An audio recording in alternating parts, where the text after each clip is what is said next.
अगर कोई पीरियड्स में महिला है और एक मेल है और आप दोनों हवन कर रहे हैं, जिस समय महिला पीरियड्स में है उस समय पे ऋषि मुनि जो थे वो मना करते थे कि आप ना जाइए हवन में, क्योंकि अगर आप हवन करेंगी तो आपकी एनर्जीज इतनी वाइब्रेंट है, इतनी ज्यादा अच्छी फ्लो हो रही है, ठीक है।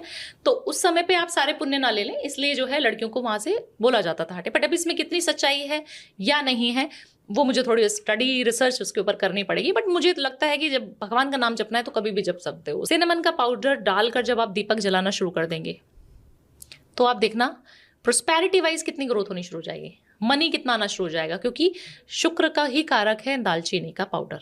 एक जब शाम को दिया लगाएं तो अपने घर के चौखट पे भी लगाएं सरसों के तेल का दीपक 9 के 9 दिन शाम को इवनिंग में। काफी सारे लोग हैं जिनको कुलदेवी मालूम ही नहीं है, क्योंकि हमारे पेरेंट्स को नहीं मालूम, उनके पेरेंट्स को मालूम होती थी, बट आजकल के रिचुअल्स आपको अपनी कुलदेवी का नहीं पता। अगर पता है तो आपको उनकी ही पूजा करनी है। उनको सबसे पहले कहा जाता है अगर आपके घर की कुलदेवी खुश है तो आपके सारे ग्रह 9 के 9 प्लैनेट्स बढ़िया चल रहे हैं। राहु केतु किधर भी बैठा है, भावना जी ने बोला है गड़बड़ है, बट आपने अपनी कुलदेवी को पूजना शुरू कर दिया, उनकी आराधना शुरू कर दी, सब बढ़िया होना शुरू हो जाएगा, वो खुश हैं तो। दूसरी चीज, आपको अगर नहीं मालूम आयुष कि मेरी कुलदेवी कौन है मैडम, मैं कैसे जानूं, आपको एक सुपारी होती है जो माँ को भोग लगाते हैं, साबुत सुपारी लेनी है, उसके ऊपर 1 का सिक्का रख के नीचे 1 कॉइन कोई भी ले लीजिए, उसको नीचे रख देने का और ऐसे मोली से जो उससे आपको बांधना है उसको, और उस पे सिंदूर का हल्दी का तिलक करना है, और उनको first day of Navratri, Shailputri जिस दिन हम पूजते हैं, फर्स्ट डे ऑफ नवरात्रि अपने घर के मंदिर में जहां पे आप कलश स्थापना करें वहीं पर बिठा देना है। नहीं पता माँ आप कौन किस रूप में है, हमारे को नहीं पता, बट मैं आपको साक्षात अपने कुलदेवी मान के स्थापना करके आपको भोग प्रसाद लगाऊंगी और आप मुझसे खुश रहिए, मेरे को अच्छे रिजल्ट्स देते रहिएगा। अब आपको 9वें दिन करना क्या है आयुष, 10 दिन 9 दिन जितने दिन आप रखते हैं कलश स्थापना करके, जब आपके यहाँ अष्टमी पूजते हैं, नवमी पूजते हैं, वैसे 9 दिन के बाद ही चौकी हटानी चाहिए। जब आपका समर्पण सारा चीज हो जाए, संपूर्ण हो जाए, फास्टिंग वगैरह सब कुछ हो जाए, उस जो आपने कुलदेवी की जो स्थापना करी थी कॉइन के साथ, कलावे के साथ, उसको अपने घर की तिजोरी में रख लें। आप देखना आपकी ग्रोथ को, आपके पैसे को मल्टीप्लाई होने से ये साल कोई भी नहीं रोक पाएगा। आप देखना आपकी कुलदेवी कितनी खुश हो जाएंगे आपसे। सबसे ज्यादा एनर्जी शाम को, सबसे पहले 9वें दिन शाम के दिन रात्रि में रख दो, शाम को रख दो, 6 बजे के बाद कभी भी रख दो चलेगा, क्योंकि काफी सारे लोग ऑफिस से भी आते हैं, छुट्टी सब जरूरी नहीं है कि छुट्टी होएगी सबकी, तो आप कभी भी जब भी आ रहे हैं शाम को रात को आपको मंदिर में से उठाना है और माँ को बोलना है कि आप मेरे पास अब हमेशा के लिए रहेंगी और मेरी प्रोस्पेरिटी, अबंडेंस, मनी जो भी मेरे को प्रॉब्लम चल रही है वो आप देख लीजिए। सही है। मैंने तो हाथ खड़े कर दिए, माँ आपको समर्पण कर दिया आप सब चीजों का। सही है। आपने उसको रख देना तिजोरी में। वास्तु क्या है, वास्तु में सारी दिशाओं के अपने अपने महत्व हैं। नॉर्थ ईस्ट बोला जाता है शिव का वास है। अगर घर में मंदिर भी नहीं है, हम बोलते हैं नॉर्थ ईस्ट में मंदिर बनाओ। नॉर्थ ईशान कोण क्या है, ईशान कोण पहले पता तो होना चाहिए। शिव का वास है इस ईशान कोण में। जब कुछ नहीं पता, कुछ समझ नहीं आ रहा, क्या करूं क्या ना करूं, बहुत मन उदास है, नॉर्थ ईस्ट की तरफ फेस करो, बैठ जाओ ध्यान में 5 मिनट, जो मजा ना आ जाए तो फिर मुझे बोल देना। इतना 99.9% फीमेल्स हैं जो काम वाम सब अच्छा करेंगी, सब सिस्टमैटिक तरीके से रहेगा, बट किचन खराब रहेगा उनका। तो बर्तन जो है सिंक हमेशा भरा रहेगा उनका, वहीं पर गड़बड़ी हो जाती है। पति कितना भी पैसा कमा के ले आए, वही दोष है 100% दोष है वो। और 99.9% घरों में ये होता है। हमारे कॉर्पोरेट में जितनी महिलाएं काम करती हैं, उनकी मेड्स जो हैं वो सुबह आती हैं, रात को बर्तन करने के लिए आती नहीं है। करेक्ट। जो सिंक है वो हमेशा भरा रहेगा रात को। हाँ। आप माँ लक्ष्मी का जो वास है वो रात को बोला जाता है। जब दिवाली पे हम पूजा करते हैं रात को करते हैं, खोलते हैं कि माँ आएंगी।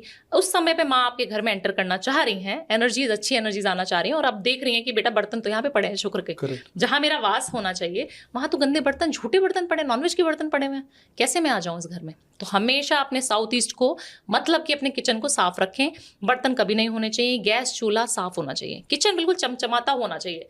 9 दिन क्या मैं तो बोलूंगी हमेशा होना चाहिए, बट नवरात्रों में तो विशेष आपको ध्यान देना चाहिए। करेक्ट। माँ के बहुत सारे मंत्र हैं, बट अगर आप श्री जी को मानते हैं, क्योंकि मैं उनकी बहुत सेवा करती हूँ और बहुत मानती भी हूँ, और सबको मुझे लगता है एनर्जी जो है श्री जी से ही आती है, तो अगर आप श्री जी को मानेंगे तो आप ओम श्रीम नमः सिर्फ ये मंत्र चैंट करना है आपको। और करना कब है ये भी बता देती हूँ।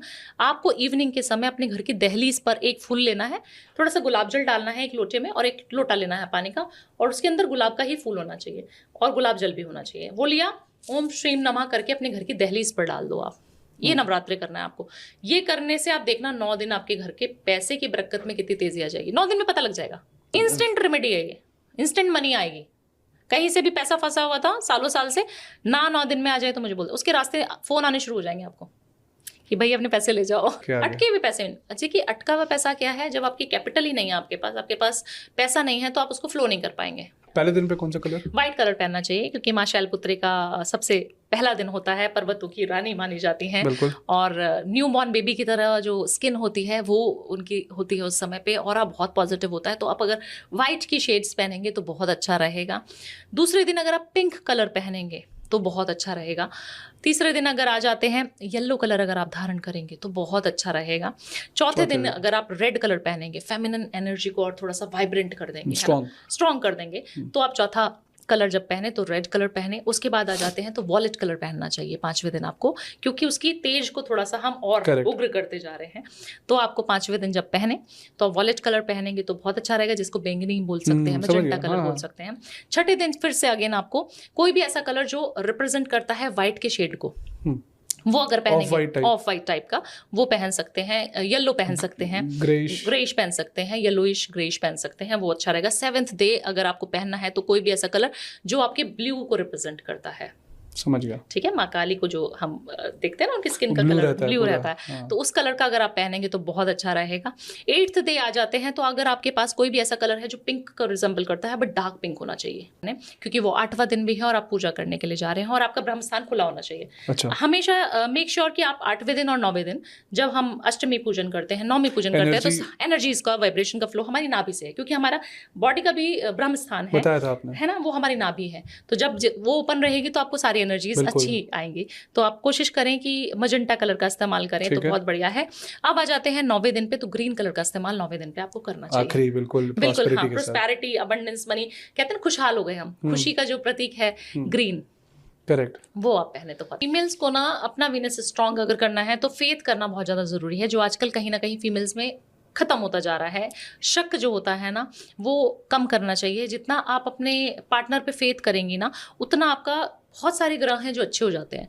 आप जब अपने फेथ को कर देती है ना, तो आप अपना चंद्रमा अच्छा करती हैं, क्योंकि मन में कुछ दुविधा नहीं रहेगी आपको। अच्छा, इधर इससे बात तो नहीं कर रहा होगा, उससे बात तो नहीं कर रहा होगा, मन नहीं चलते रहना चाहिए। दिमाग जब राहु एक्टिव होता है तो दिमाग का कारक है, तो आपका राहु और मन, चंद्रमा दोनों डिस्टर्ब हो जाएंगे तो आपका पूरा का पूरा ग्रह 9 के 9 खराब हो जाएंगे। तो सबसे पहले आप मेक श्योर करें कि आप शक ना करें। हाँ, ट्रस्ट करें। ट्रस्ट बहुत, देखो जिसको जो करना है वो करेगा ही हमेशा, आप किसी को नहीं रोक सकते आयुष। आपको जो चीज करनी है आप करोगे, चाहे कितना भी मना कर ले कोई इंसान। आपको पापा मना करते थे कि बेटा सिगरेट नहीं पीनी, पीते थे ना बाहर जाके दोस्तों के साथ। आपको बोला जाता है कि फ्रेंड्स के साथ हैंग आउट नहीं करना, बट आप लड़के मूवीज जाते हो, बच्चे होते जब भी। तो आप ये सोचिए कि आप किसी के ऊपर कोई चीज थोप नहीं सकते, समझा सकते हो, कर सकते हो, बट आप ट्रस्ट जिस दिन करना शुरू हो जाएंगे, आपका पार्टनर को ये हो जाएगा कि नहीं यार वो ट्रस्ट बहुत करती है, मुझे उसके ट्रस्ट को नहीं तोड़ना। करेक्ट। फोन चेक करना बंद करें, आप अपने ग्रहों को खराब कर रही हैं। जब आप आर्ग्यू करते हैं, स्क्रॉल करते हैं ना, हम लोग देखते हैं कि अभी वॉशरूम गए तो चलो फटाफट चेक कर लेते हैं, ऐसा नहीं करना है। आप सोचिए कि आपको लगता है कि कोई नहीं देख रहा, बट वो तो देख रहा है ना।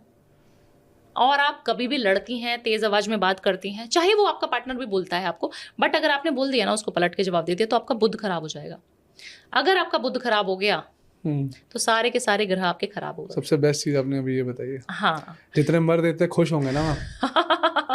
देखो वो तो मैं एज ए एस्ट्रोलॉजर बता रही हूँ, पता नहीं खुश होंगे कि नहीं। ऊंची आवाज में नहीं, ऊंची आवाज में नहीं बोलना है, ऊंची आवाज में गाली गलौज नहीं, तो मैम फ्रेम करके ऊंची आवाज में अपने पति से ना बात करें, आपका बुध खराब हो जाएगा और आपके पास पैसे नहीं आएंगे। फिर बुध खराब क्या है, बिजनेस खराब। अगर आप सोचिए कि आप मान रही हैं कि आप अपने पति का शुक्र हैं, तो आप कहीं ना कहीं अगर अपना बुध खराब कर लेंगे तो उसके बिजनेस पे इम्पैक्ट 100% आएगा। करेक्ट। तो आप अगर ऊंची आवाज में जिस दिन बोल देंगे, आप देख लेना 10 दिन में कोई ना कोई गड़बड़ होनी शुरू हो जाएगी घर में। Best remedy. आयुष खुश है। मैं नहीं, बहुत सारे मर्द खुश है। ये मर्द फर्टिलिटी बहुत खुश है आज आपके इस रेमेडी से।